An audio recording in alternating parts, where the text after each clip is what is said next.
We took over Brighton, who were bottom of the Premier League at Christmas, and unfortunately we could not save them and keep them in the Premier League. The chairman graciously did not sack us, and now we have a massive rebuild on our hands.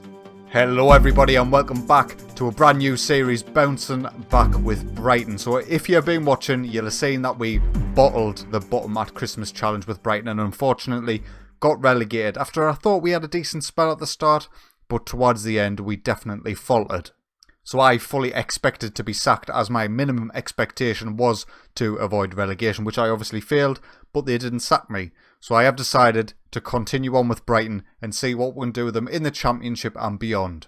So naturally it's been an absolutely massive summer transfer window for a recently relegated Premier League side. Let's go see what we've been up to.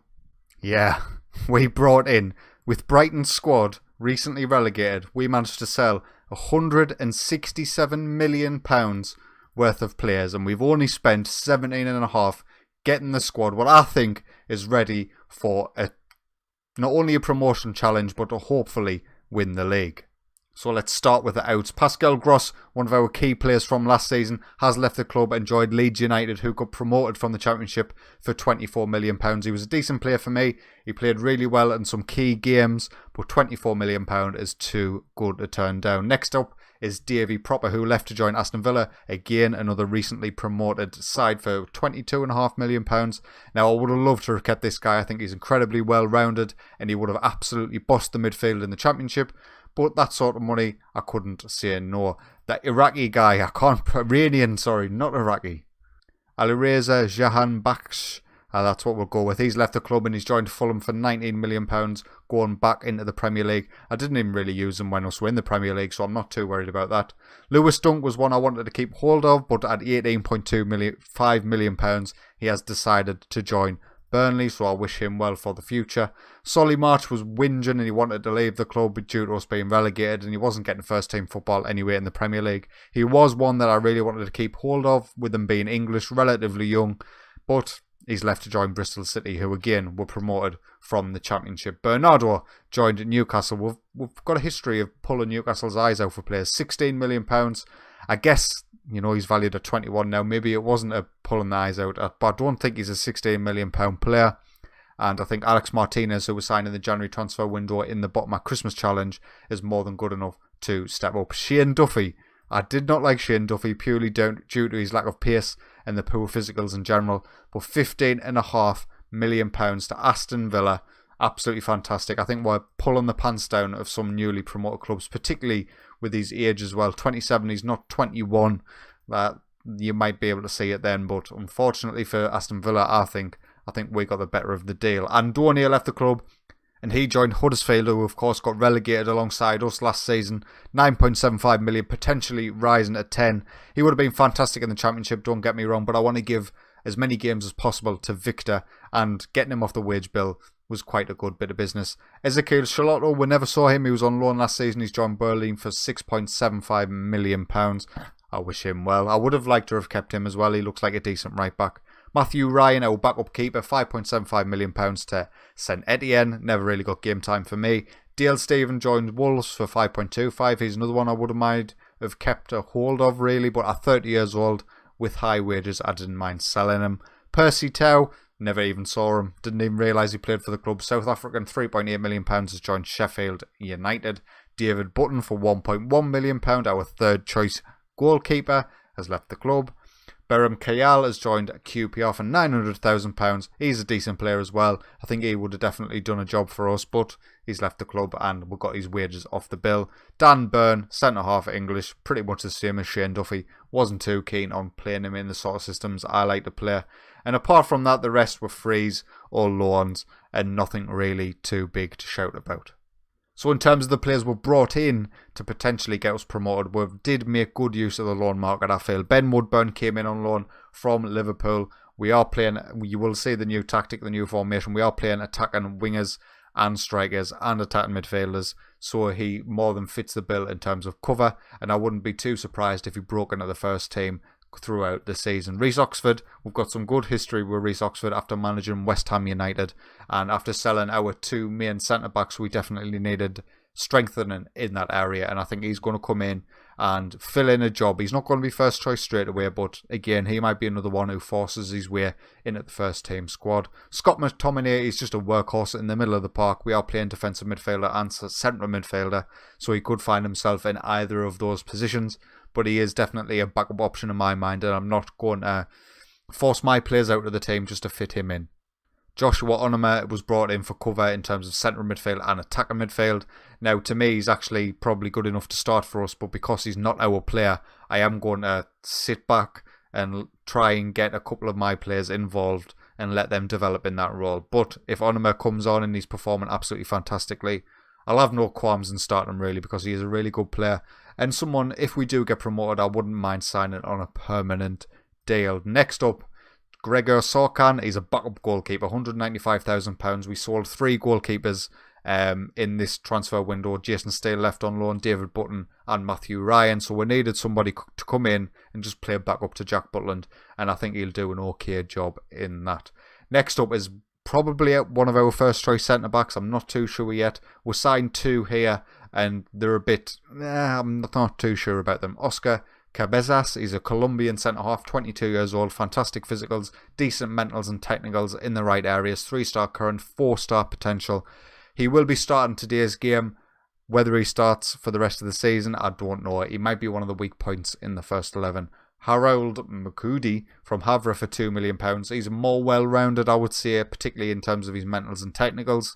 3-star current, 3.5-star potential has made me give the nod to the Colombian just because he might have a bit more potential to grow into the future. Next up was Jaden Bogle, who was actually a transfer which I made on the understanding that Martin Montoya was going to leave the club, but Martin Montoya rejected West Ham after we'd accepted a bid, so he's going to stay at the club and probably whinge for the rest of the season, but Jaden Bogle will come in and probably play back up to him unless Martin Montoya is not playing well, and at 19 years old, English as well, he ticked a lot of the boxes and I really wanted to bring him in. And finally, our biggest transfer of the summer, this guy was to replace Lewis Dunk. John Sutar from Hearts was signed in for £10 million. Just a fantastically well-rounded player. 3.5-star current, 4.5-star potential at centre-half. We needed to replace our 2 lads who left the club, and I think we've done okay with John. I'm not too sure with the Colombian. And this is likely to be the formation that I decide to play going forward for this season, and this is how I see the first 11 starting, at least to start with. With us being relegated to the Championship, I really want to go at it and I want to play really attacking football and score a lot of goals. Now I understand that'll probably going to cost me in some games and save me in others, so we'll just have to see how it goes down. But this is going to be the starting 11 right now. Jack Butland will of course start in goal. He did have a relegation release clause which I completely ignored because I wasn't planning on playing any further with Brighton at £15 million. Nobody has come in and activated it just yet, but I hope they don't. He is wanted by Watford and there's still a few days left of the transfer window in the Championship. Martin Montoya, as I said, he is unhappy at the club and he wants to leave, but he did reject the contract offer from West Ham, so he's going to stay for the time being, but he might leave. But we've got plenty of cover should he leave. John Sutar and Cabezas, we've already mentioned. Alex Martinez was a signing that we made in the January transfer window of last season. 28-year-old Spanish, £1.5 million. He did play a few games for me, and he's going to replace Bernardo in the starting lineup. A really well-rounded wing-back, and I think he's good enough for the Championship. Good player for most Championship sides, according to my assistant manager. Now, Brighton had some really good players coming back from loan who are now in the first team squad. Baluta is the first one, a Romanian defensive midfielder, and he is the reason why I dropped one of my centre midfielders back to fit him in most. I'm going to play him in the Segundo Volante role, and he's just stupidly well-rounded. 3.5-star current, 5-star potential. I'm hoping this guy can not only fire us into the Premier League, but can keep us there once we get there. Bissouma is going to find himself in the starting lineup for this season. Physically, he's absolutely fantastic. He was quite limited in terms of his appearances last season purely because we had Davy Proper and Pascal Gross playing in that central midfield position.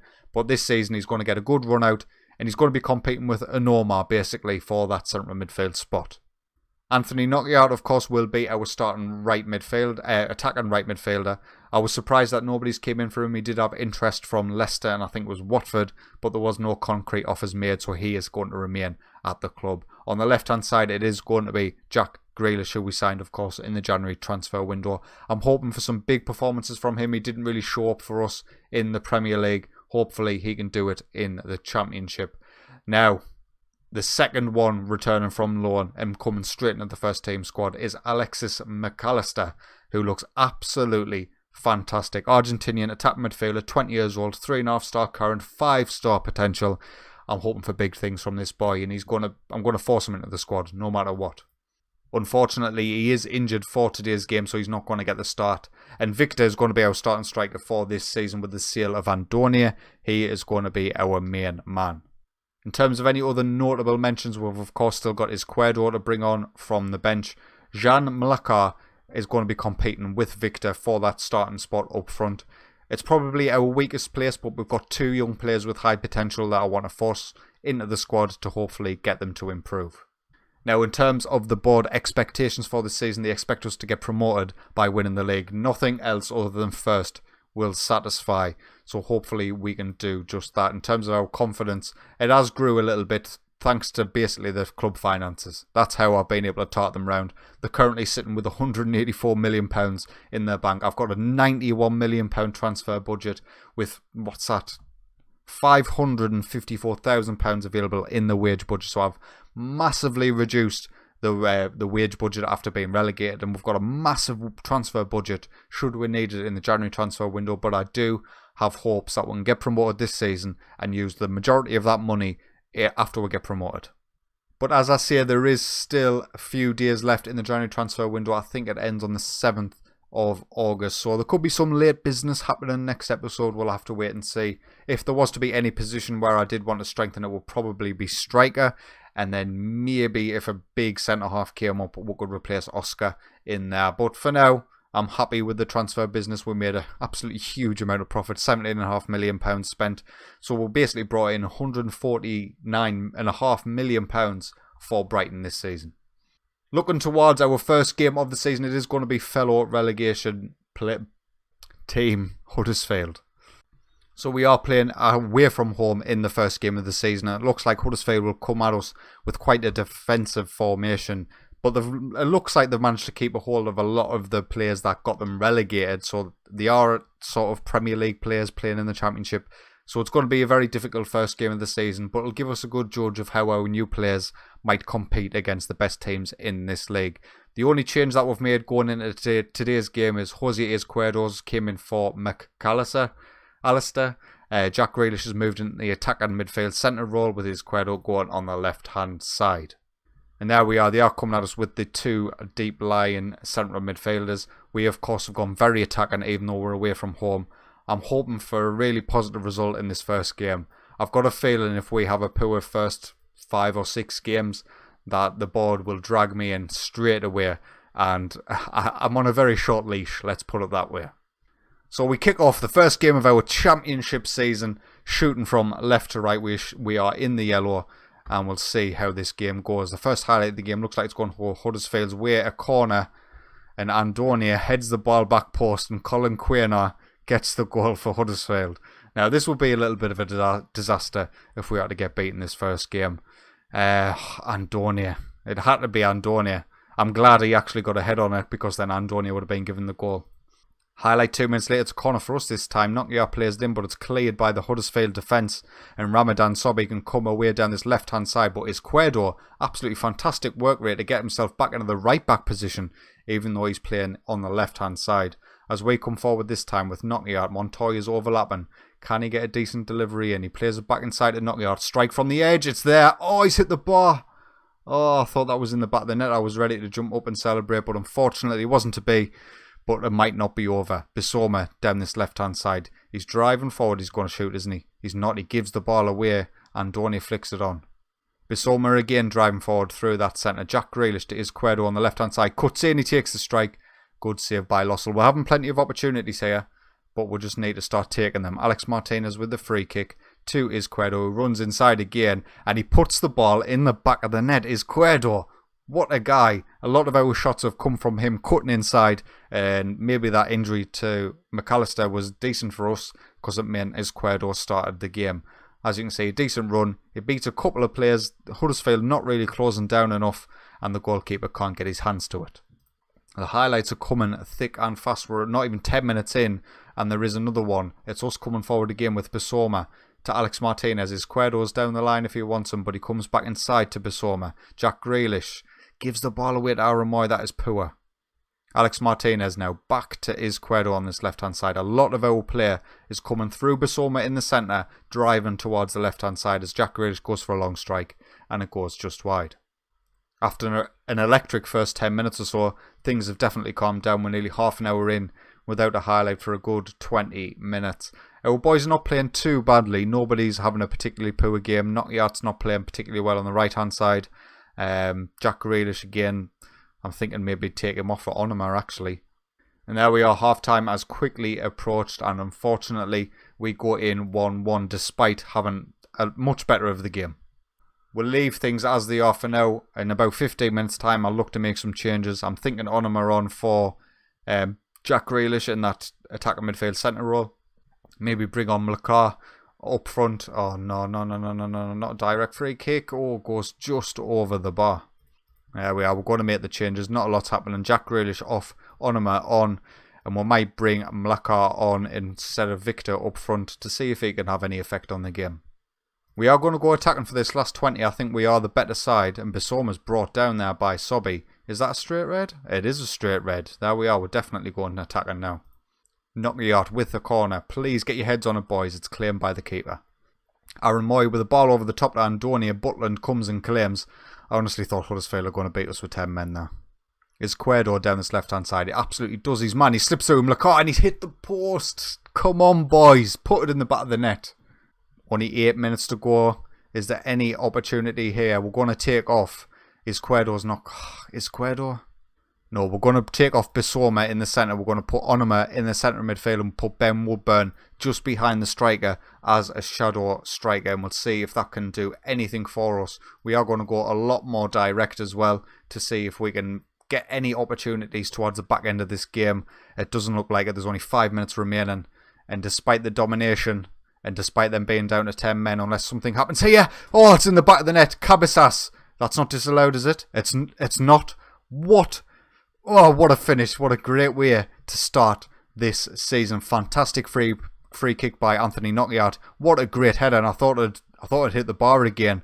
But thankfully it bounces in. The keeper can't get anywhere close to it.